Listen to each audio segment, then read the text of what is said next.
I want to go back to Wattpad, and I want to talk about entrepreneurial marketing. You know, I think people in school learn about marketing and buying newspaper ads and billboards and Super Bowl commercials, and a long time ago maybe that was how it was done, even on .com companies.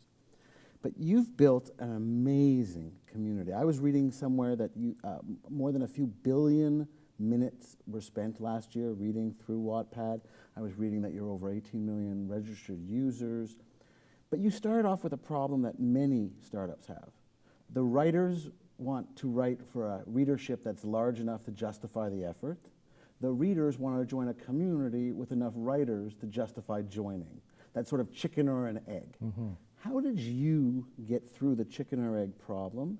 And what can other founders who are struggling with this chicken and egg problem learn from your success?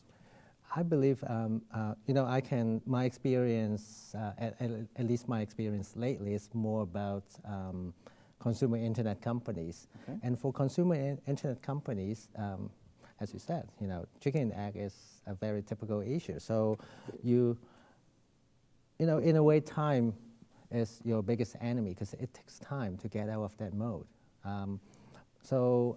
In my case, I have to make sure I focus on one side of the equation first. So in the very beginning, when we had no content and no readers, for example, we imported all the public domain works like Charles Dickens' Christmas Carol, Pride and Prejudice, Moby Dick, yeah, for example. That was one of the first as well.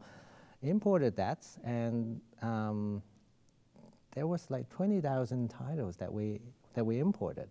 And at the time, you know, remember it was like 7 years ago. It was before iPhone, before Kindle, before Android. We had flip phones, and we would read the very small text. Yeah.